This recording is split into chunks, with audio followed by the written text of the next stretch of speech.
waxaa gaadhay degmada Taleex Salmaan Yuusuf Cali Koore oo ka soo jeeda deegaanka waliba waa xaafadiisa isaga gaar ahaan waa la soconaa qofkuna inuu meeshiisa yimaado iyo xaafadiisii wax badan oo diidi kara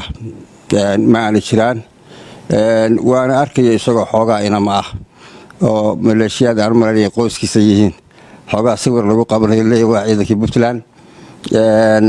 umana ekayn ciidan xitaa wadaba waa arkiseen waxaan isaga leenahay Salmaan waa imanaysaa xaafadaada cidina ku diidi mayso laakiin agtana aan lagu badin deegaankaasna mar hore dhib ka raacday arrimo siyaasadaha waxaan rajaynayaa inuusan taasna maanta diyaar u ahayn dadka deegaankuna diyaar u ahayn haddana wax badan oo intaa dhaafsiisan kuma oranaya laakiin agtana ayuu lagu badin yuusan siyaasadayn maxay ahaato dadka meesha degan oo dhib u keenin meel la qabsan mayno iyo sheekadaasina hadda maanta meel ay taalo ma jirto xaaladooda waa ognahay Somaliland meeshii la oran jiray xaalkeeda qof waliba ka warhayaa maanta meel ay qabsan karaan iyo in la qabsado iyaga moojiye ma jirto marka ha isku kay dhaqdhaqaajinina xaafadiisina dib ha ka laabto meeshaas waxaan jeclahay inay la soo dhaafin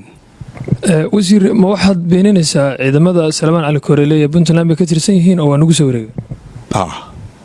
waxaasi wax jira maaha ciidan Puntland ma wareego meesha maanta Salmaan geenayo dhowr iyo 10 wiil oo qoyskiisa oo maleeshiyada oo meesha ku ururiyeen iyaga kala yaacay u geen karaa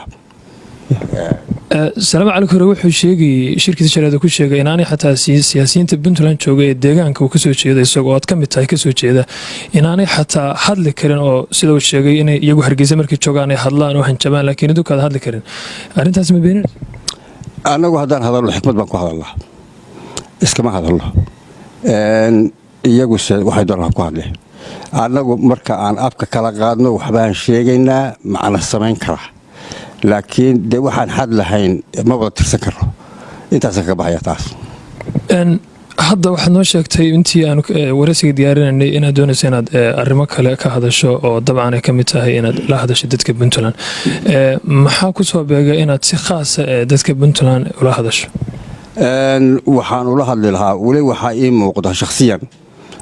dadka Puntland ku dhaqan qaarkood inayan fahamin ama ayan rabin inay fahmaan barnaamijka iyo siyaasadda xukuumadda uu hogaamiyo madaxweyne Saciid Cabdilaahi Deni oo ku saabsan waliba arrimaha ku saabsan siyaasadda ku saabsan horumarinta dhaqaalaha iyo sida loo maamulo dakhliga soo gala waddanka saddexdaa qodob inaan dadku wali qaar rabin inay fahmaan baa ay muuqda madaxweynaha kale wuxuu ku yiri sidii loo maamuli jiray Puntland waxbaan ka bedelaya sidii hore ma shaqaynayso aniguna ku shaqayn maayo waxay dadka garan laayeen siyaasadda madaxweynaha loo doortay iyo ku xigeen iyaga barnaamijka siyaasadda iska leh xiriirka cid ay la sameynayaan iyo cid ay heshiis la galayaan iyo dawladda dhexe ula macaamilayaan arrimaha waxa iska leh dawladda iska leh inay uga dambeeyaan taas khasab bay horta noqonaysaa kow isaga og arrimaha danta u ah Puntland isagana loo doortay isagana lagu xisaabtamaya cid shacab oo meel joogta lagu xisaabtamay maayo isagana uga aqoon badan qof walba isagana ku og isagana uga xisaabtan badan danta Puntland isaga og reer Puntland isaga mas'uuliyadeeda haya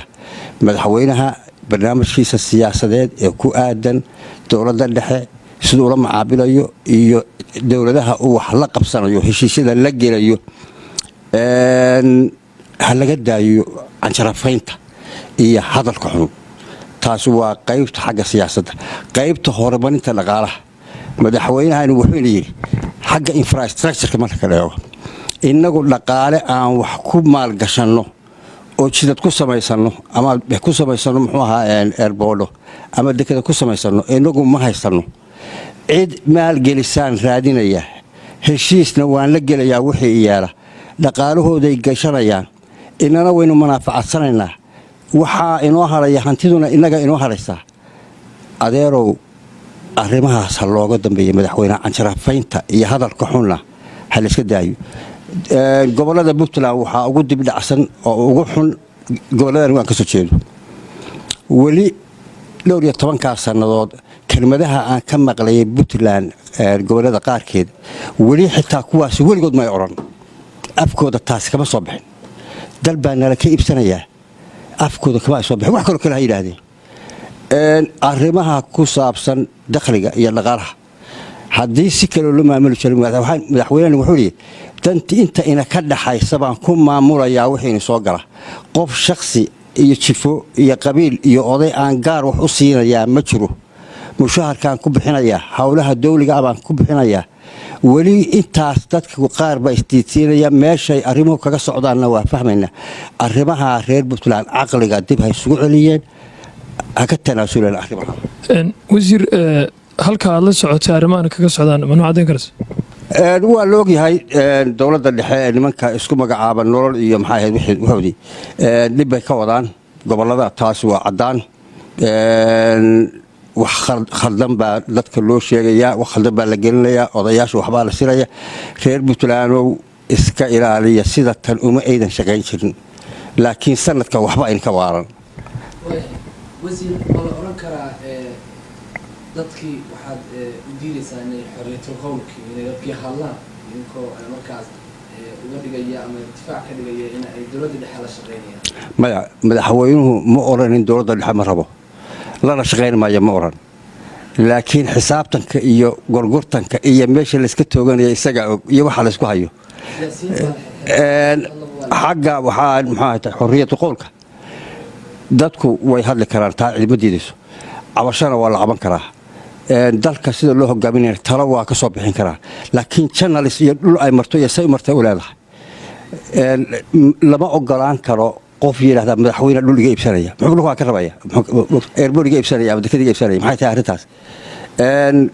waa nin ganacsada lacag in kama baahna mashruucyada qaybta fadhiid bay ku sheegaan dadku waana rumaantiya dekada oo kale 3 sano ayay maraysaa sanad ayay lagu dhameeyo matamiya diidaysa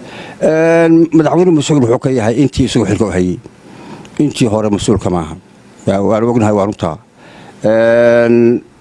taasina meel bay maxay qabsan doontaa insha Allah inta sanadku dhamaan ba kulli si ma dhacaysa waxa rajaynaynaa in hawlahooda bilaamaan laakiin gobonimada xumada iyo hadal xumada iyo maxay ahayd arrimahaas arrimo dhaqan dadka u ama gobonimada ma moqto ugu dambeyntii wasiir fariinta ugu dambeysay aad la wadaagaysa bulshada reer Puntland maxay reer Puntland intoo kale hadalkii intaas uu yahay laakiin gobolada Soomaaliya saaga iyo Cayn baan xoogaa ku oranaya hal isceliyo emotionska iyo xamaasadda iyo maxay ahayd wax badan matalan horena waa soo maray cagta hal soo dhigo muxuu ahaa amaankana hal la ilaaliyo waa hadal yar oo kooban dhinacaas waxaan rajaynayaa inay fahmi doonaan meesha waxaan u jeedo cagta hal loo dhigo yaan xamaasad dambe oo aan waxba tarin yaan maxay ahayd ficilo lagu qaadin hal isla fahmo danta hadalka ma waxaad ula jeedaa wararka soo baxay la leeyahay maamul baa loo sameynayaa Soomaaliya sanadkan cid adduunka cid maamul samaysan ma jirto dadku waxooda iyaga samaysta haddii ay rabaan reer maxay Soomaaliya sanadkan haddii ay rabaan iyagu way iyaga oranaya anaga rabna oo taa idin u diidi mayso beelkasta way la iman karaa laakiin cid u samayn kartaa ma jirto dowladda dhaxana walaha awood ma laha international awood ma laha koox yar oo maxay dibad joogtana awood ma laha arrimahaas waxaan jeclahay anigaan ku dheeraanayn waliba aan u diidaynin inay maxay dantooda ka hadlaan in cagta ay u dhigaan oo aan maxay mar dambe laga faa'iideysan